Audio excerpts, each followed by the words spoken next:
तो guys finally miss Marvel का last episode release हो गया। ओवरऑल ये एपिसोड पहले वाले एपिसोड की तरह ही एक एवरेज एपिसोड था, लेकिन इस एपिसोड की एंडिंग ने मिस मार्वल के कैरेक्टर और एमसीयू के फ्यूचर को काफी ज्यादा डेवलप किया। इसलिए आज हम मिस मार्वल के एपिसोड 6 की एंडिंग है और उसके मिड क्रेडिट सीन को डिस्कस करेंगे। सो चलिए देखते हैं।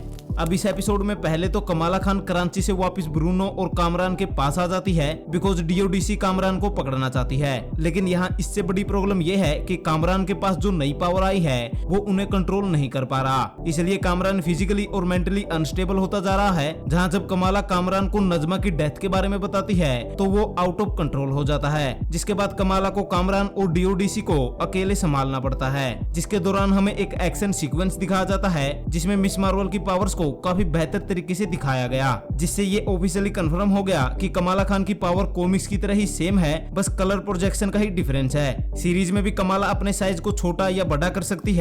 इवन लाइव एक्शन में मिस मार्वल के पास एक एक्स्ट्रा पावर है जिससे वो टेम्परेरी बेस पर ऑब्जेक्ट्स को क्रिएट कर सकती है जिन्हें अटैक और डिफेंस में यूज किया जा सकता है। खैर मूविंग ऑन, आगे कमाला खान कामरान को डीओडीसी से दूर रेड डैगर के पास भेज देती है, साथ ही खुद भी डीओडीसी से बचकर भाग जाती है। अब इसके आगे सबसे इम्पोर्टेंट चीजें होती है।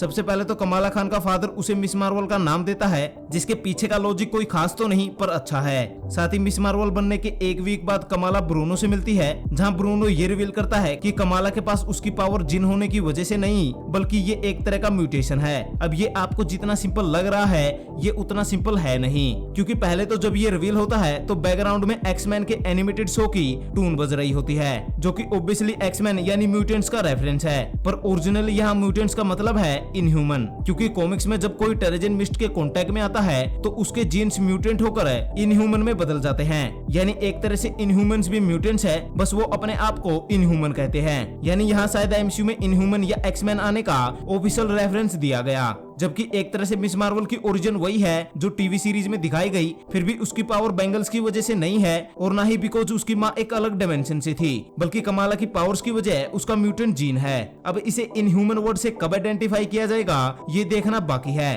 साथ ही इससे हमें यह आइडिया भी लग गया कि आखिर मार्वल फेज 4 को कहाँ ले जा रहा है। वैसे इस जबरदस्त ट्विस्ट के बाद एपिसोड एंड हो जाता है और आगे हमें एक मिड क्रेडिट सीन दिखाया जाता है जहाँ और भी इंटरेस्टिंग चीजें होती है। दरअसल मिस मार्वल अपने रूम में लेटी होती है, तभी उसका बैंगल ग्लो करने लगता है और मिस मार्वल कहीं पे टेलीपोर्ट हो जाती है और कैरल डैनवर्स यानी कैप्टन मार्वल कमाला के रूम में अचानक से आ जाती है, जिसे देखकर कैरल डैनवर्स खुद काफी हैरान होती है। अब ऑब्वियसली इस क्रेडिट सीन से द मार्वल्स को सेटअप किया जा रहा है, जहाँ इस सीन को देखकर पहले ऐसा लग रहा था कि मिस मार्वल ने कैप्टन मार्वल का रूप ले लिया है क्योंकि वो कॉमिक्स में ऐसा कर सकती है। लेकिन यहाँ ऐसा नहीं हुआ, बल्कि यहाँ पे मिस मार्वल वहाँ पे टेलीपोर्ट हो जाती है जहाँ पहले कैप्टन मार्वल थी और वहाँ से कैप्टन मार्वल यहाँ कमाला के रूम में आ जाती है। अब ये कैसे हुआ इसकी काफी पॉसिबिलिटीज है, जहाँ ऐसा हो सकता है कि दूसरा बैंगल जो कि सीरीज में दिखाया नहीं गया वो कैप्टन मार्वल के पास हो, जिसपे कैरल डैनवर्स और स्कल्स कोई एक्सपेरिमेंट कर रहे हो, जिसके दौरान ही मिस मार्वल और कैप्टन मार्वल की अदला बदली हो गई। क्योंकि हमने ये देखा है कि बैंगल की मदद से टाइम ट्रेवल भी किया जा सकता है, तो ऑब्वियसली वो किसी को टेलीपोर्ट भी कर सकता है। एक्चुअली ये पूरा सीन फैन थ्योरी मटेरियल है, इसलिए इस पे डिस्कशन काफी लंबा हो सकता है। हम द मार्वल्स के टीजर का वेट करते हैं, फिर हम इसकी थ्योरी और पॉसिबिलिटीज को भी डिस्कस करेंगे।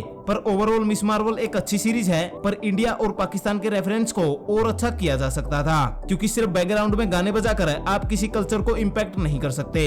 हालांकि दूसरे नजरिए से मिस मार्वल ने द मार्वल्स मूवी को सेटअप किया, जहां ईमान विलानी ने ये कहा कि the Marvel movie miss Marvel की मेन लीड मूवी है। अब ऐसा होगा या नहीं ये तो हमें आगे ही पता चलेगा। तब तक मिस मार्वल सीरीज आपको कैसी लगी ये हमें कमेंट में जरूर बताएं, और अब अगर आपको हमारी ये वीडियो पसंद आई तो इसे लाइक और शेयर जरूर करें। ऊपर से इसी तरह के सुपर कंटेंट के लिए हमारे चैनल को जरूर सब्सक्राइब करें। Thank you guys, this is Vicky Seemar and you watching the Vicky सीमार।